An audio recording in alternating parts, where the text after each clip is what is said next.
안녕하세요. 정의원의 저속노아입니다.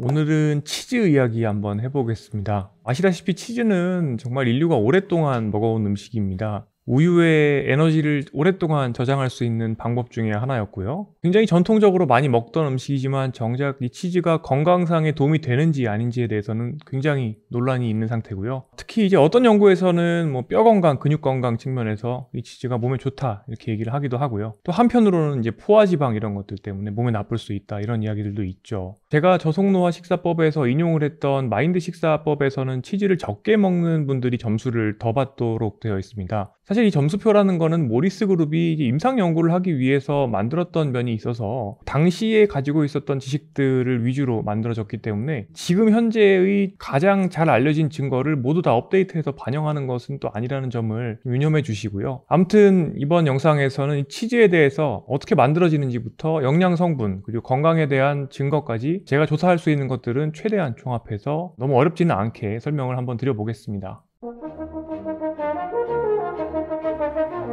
치즈는 우유를 기본 원료로 해서 만들어지는 발효식품인 것은 많은 분들이 아실 겁니다. 치즈 제조 과정은 크게 세 단계로 나뉩니다. 첫 번째는 우유에다가 응유효소라고 해서 레넷이라는 것을 첨가하거나 또는 산 성분을 첨가해서 우유 속 단백질이죠. 카제인이 응고되도록 합니다. 그래서 응고된 부분이 아래쪽으로 떨어지게 되고요. 위쪽에는 유청이라는 것이 남습니다. 이 유청을 이제 웨이라고 하고요. 이 유청을 걷어내서 이제 말리게 되면은 WPC라 그래서 웨이 프로테인 컨센트레이트가 되고 이것에서 이제 다시 단백질만 뽑아내면 WPI, 웨이 프로테인 아이솔레이트가 됩니다. 그래서 이제 많은 분들께서 운동하시면서 또는 운동하시고 나서 드시는 이 WPI라는 것이 치즈를 만들던 일종의 부산물로 만들어지는 거라고 생각을 하시면 되겠고요. 자, 이렇게 해서 응고된 아래쪽에 있는 하얀색 커드를 이제 적당한 크기로 자릅니다. 그리고 남는 고형분을 압착해서 원하는 형태로 만들죠. 이게 두 번째 단계고요. 이제 세 번째 단계는 이 압착된 치즈를 숙성시켜서 맛과 질감 그리고 풍미를 발달시키는 겁니다.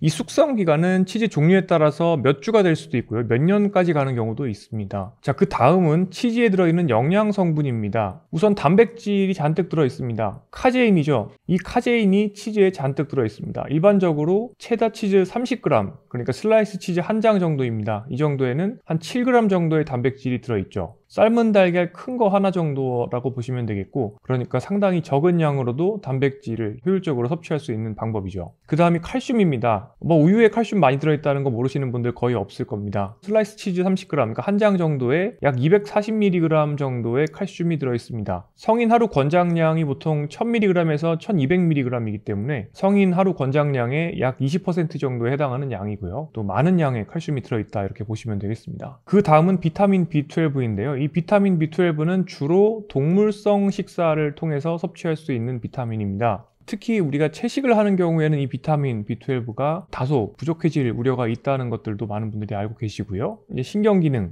DNA 합성 이런 것들이 굉장히 중요하죠. 또 빈혈을 예방하기 위해서도 적당한 정도가 필요한데 치즈는 물론 종류마다 다르지만 스위스 치즈, 에멘탈의 경우에 슬라이스 한 장 정도 약 30g 정도의 비타민 B12가 약 1마이크로그램 정도가 들어있는데 이게 하루 권장량의 또 30% 정도가 됩니다. 그래서 육류나 생선을 적게 드시는 분들께 또 치즈가 비타민 B12 보충에 도움이 될 수 있겠습니다. 그 다음에 요즘에 핫한 비타민 K2입니다. 뼈 건강 관련된 여러 가지 프로그램들 보신 분들이 요새 이 K2를 영양 보충제로 따로 드셔야 된다 이렇게 들으신 분들이 많을 겁니다. 발효 치즈에는 이 비타민 K2가 풍부합니다. 비타민 K2는 칼슘이 우리 뼈로 가도록 도와주고요. 혈관에 칼슘이 쌓이는 것을 막아주는 역할로 요즘에 인기가 있는 영양소죠. 뼈 건강, 심혈관 건강에 도움이 될 수가 있다는 말입니다. 자, 지금까지는 이제 치즈의 유익한 영양소들을 주로 말씀을 드렸고요. 이제 그 다음에는 약간 논란이 되거나 또는 약간 유의가 필요한 그런 성분들도 살펴보겠습니다. 자, 포화지방입니다. 치즈는 이제 지방 함량이 높은 편입니다. 그리고 이 대부분이 포화지방이라고 보시면 되겠고요. 포화지방은 이제 실온에서 고체 상태인 지방이죠.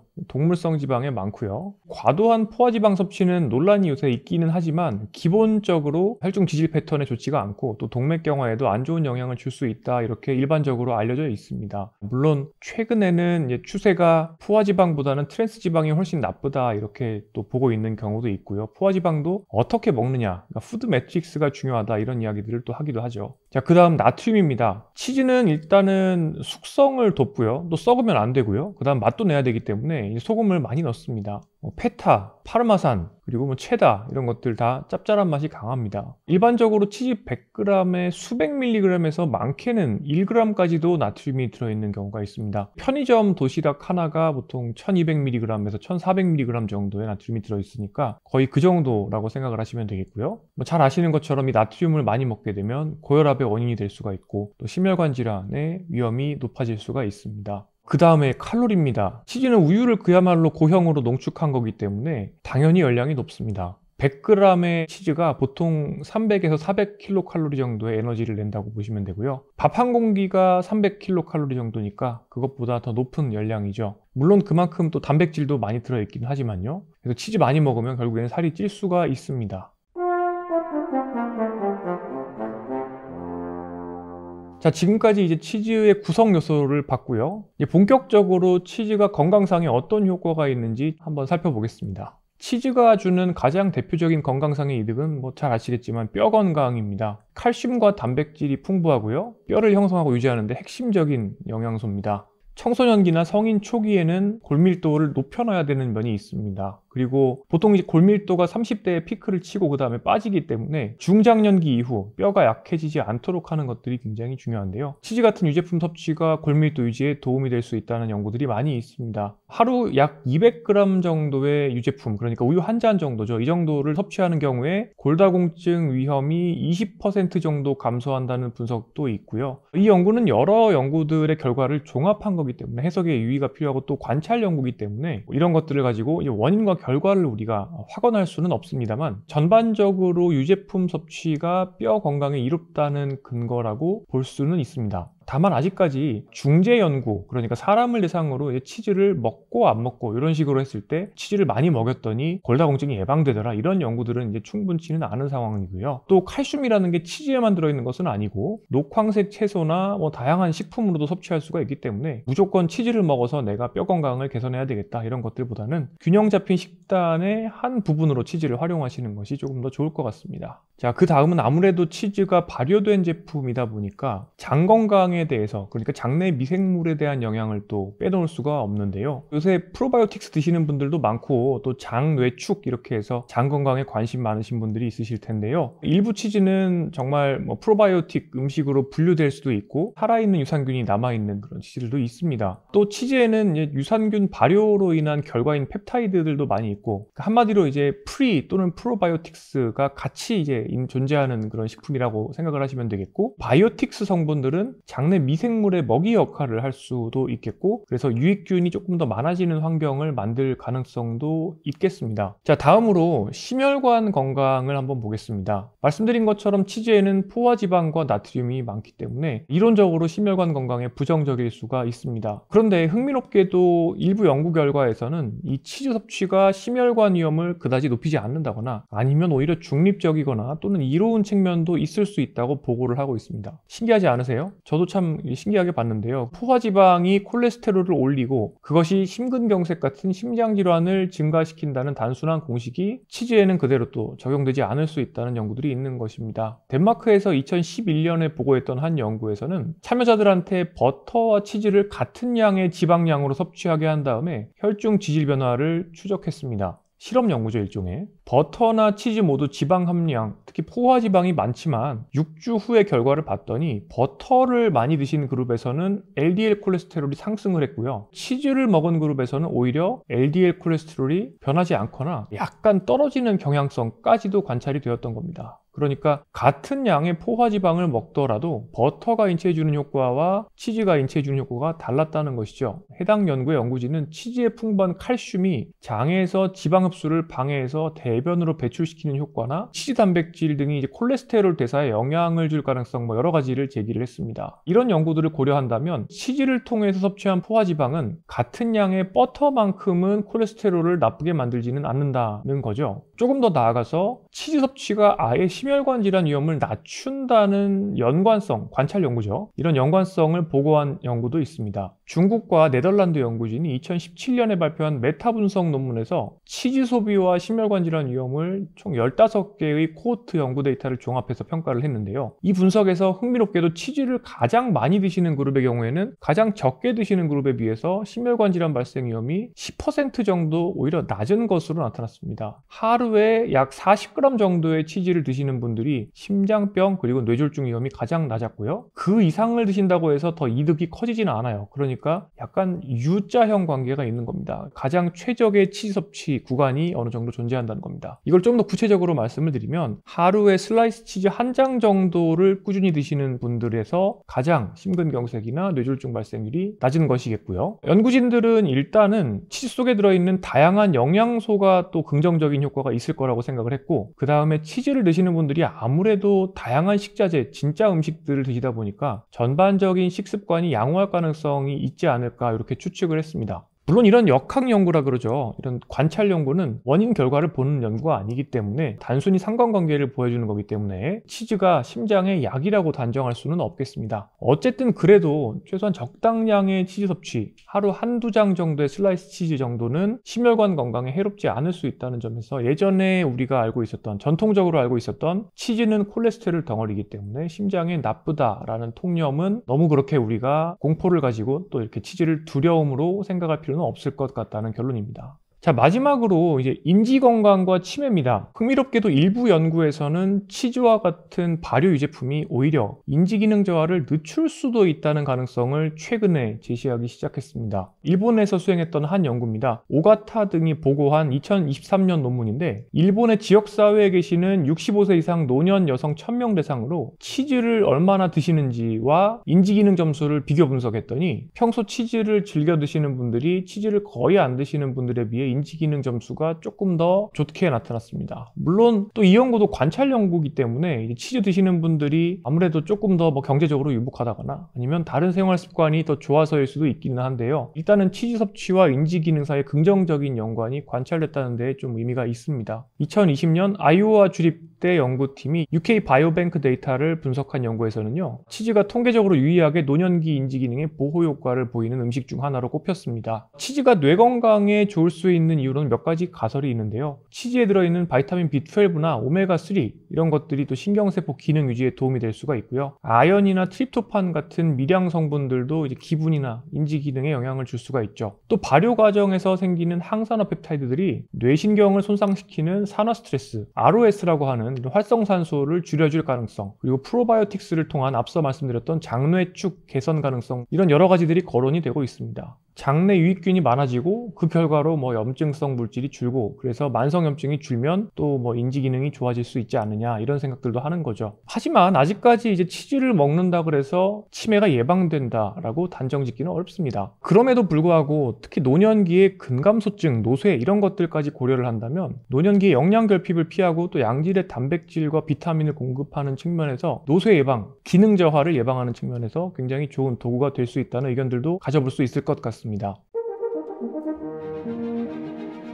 자, 지금까지는 비교적 치즈의 괜찮은 점들을 말씀을 드렸다면, 이제 치즈의 조금 조심스러운 부분들에 대해서 한 번 더 살펴보겠습니다. 사실 이제 심혈관 질환에 대해서 제가 지금까지는 좋은 쪽의 연구들을 주로 소개를 해드렸습니다. 하지만 그럼에도 불구하고 대부분의 보건 가이드라인에서는 여전히 포화지방 섭취를 제한을 하고 있습니다. 많은 양의 포화지방을 먹는 것은 여전히 명확한 심혈관 질환과 또 고지혈증의 위험인자기도 하고요. 그렇기 때문에 아무래도 가족분들 중에 심장병 병력이 있으시거나 또 고지혈증이나 고혈압을 현재 경험하시는 분들께서는 역시 치즈에서 중용을 지키는 게 좋을 것 같습니다. 전반적으로 지중해식 식단이나 대쉬 다이어트, 고혈압 예방 식단, 이런 식단에서는 과하지 않은 포화지방 섭취를 권장을 하고 있고요. 앞서 말씀드린 것처럼 슬라이스 치즈 기준으로 한두 장 정도 또는 한 30에서 60g 정도, 특히 앞서 말씀드린 연구 40g 정도를 하루에 드실 때 심혈관계 질환 리스크가 가장 낮아진다, 이런 것들을 고려했을 때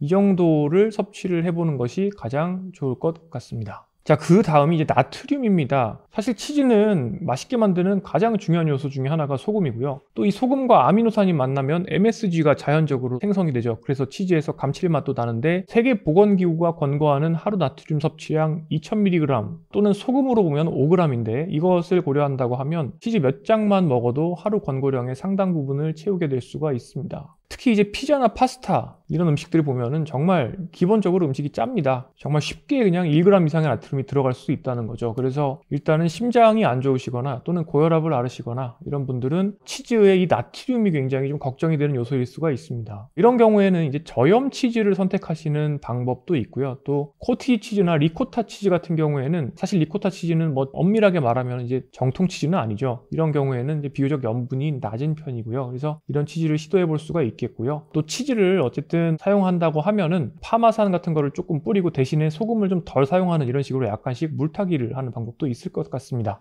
자, 그러면 마인드 식단에서 대체 왜 치즈를 드시지 알 거를 권고하고 있느냐에 대해서 조금 설명을 드려보겠습니다. 마인드 식단은 기본적으로 지중해 식단에다가 대쉬 다이어트를 결합해서, 그러니까 고혈압 예방 식단이죠. 이렇게 두 가지를 합쳐서 뇌 건강에 좋다고 증거들이 있는 음식들을 주로 강조한 식이요법이라고 보시면 되겠습니다. 특히 이제 치매 예방을 위해서 미국 러쉬 대학의 모리스 박사팀이 제안한 식단인데요. 이 마인드 식단에서는 일주일에 치즈를 1회 미만, 그러니까 정말 거의 먹지 말라는 거죠. 이렇게 섭취하는 것이 이상적이다라고 이야기를 하고 있습니다. 이 식단의 다른 권고안들을 보게 되더라도 버터, 마가린, 치즈, 붉은 고기, 튀김, 패스트푸드, 과자류 이런 기름진 것들을 최대한 적게 먹도록 권고를 하고 있죠. 앞서서 말씀드린 것처럼 치즈를 먹는 게 인지 건강에 괜찮을 수도 있다라는 증거들도 있는데 이 마인드 식사에서는 대체 왜 뇌 건강을 위해서 치즈를 먹지 말라 그랬을까요? 마인드 식단을 만든 연구진은 기존 연구들을 쭉 검토한 결과 포화지방 그리고 트랜스지방을 많이 먹는 것이 인지기능 저하와 관련이 있고 또 알츠하이머 병을 만드는 베타 아밀로이드 침착을 증가시킬 수 있다는 점에 주목을 했고요. 치즈도 그러니까 말하자면은 좀 단체 기압을 받은 좀 그런 상황이라고 보시면 되겠는데 대표적인 포화지방 함유 식품이기 때문에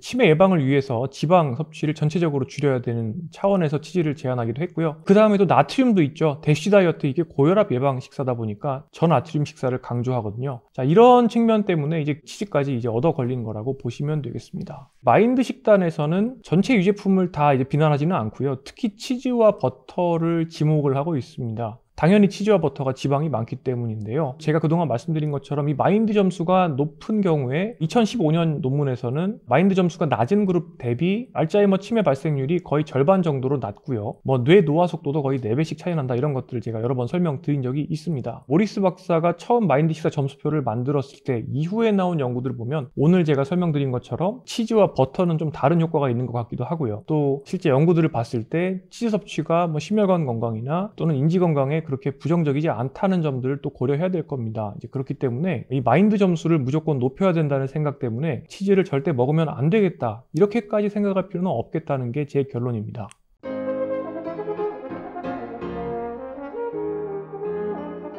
치즈의 건강 효과에 대해서 잠재적인 장단점을 모두 살펴보았는데요. 제가 참 요즘에 많이 드는 생각이 사람들이 특정 식품을 굉장히 신격화하거나 그러니까 저것만 먹으면 무조건 좋아진다 또는 악마화하거나 그러니까 저것은 빌런이다 이렇게 생각하는 경향들이 있다는 겁니다. 사실 음식이 그런 경우는 뭐 별로 없습니다. 뭐 트랜스지방 정도야 그럴까요? 콜라, 그렇죠. 설탕 콜라 같은 건 정말 나쁘겠죠. 근데 이런 극단적인 사례를 제외한다면 인류가 오랜 기간 섭취해왔던 다양한 식재료들의 경우에는 내 체질이 어떻느냐, 내 몸의 대사적인 상황이 어떠느냐, 나의 생애 주기가 어떠느냐에 따라서 도움이 될 수도 있고요. 치즈와 같은 경우에 뭐 어떤 분들은 굉장히 비난을 많이 하시고 또 어떤 분들은 많이 먹어야 된다 이렇게 또 주장을 하시는 이런 논란이 있는 식품이라고 볼 수 있겠는데 저는 치즈가 절대 뭐 신도 아니고 빌런도 아니라고 생각을 합니다. 예를 들어서 키도 커야 되고 뼈도 커야 되는 아이들이라든지 또는 근감소증을 예방하셔야 되는 어르신들 이런 경우라면 정말 단백질 덩어리이고 칼로리도 많은 치즈는 정말 좋은 재료가 될 수가 있습니다. 우리가 근력 운동을 하면서 벌크업을 하겠다. 역시나 치즈는 굉장히 좋은 식재료가 될 수가 있죠. 물론 지방이 좀 많기 때문에 대개는 이제 유청 단백질을 선택을 하시겠지만요. 하지만 내가 이미 심혈관계 질환을 앓고 있고 게다가 또 비만하다. 그런 경우라면은 치즈를 많이 먹는 것들은 당연히 나한테 그렇게 좋지 않을 겁니다. 그러니까 그러니까 한 가지 음식을 놓고 너무 무조건 좋다 나쁘다를 평가하지는 마시고 상황에 따라서 음식을 선택하시되 항상 중용이 중요하고 적당히 드시면 균형 잡힌 식단 속에서는 대개는 별 문제가 없다.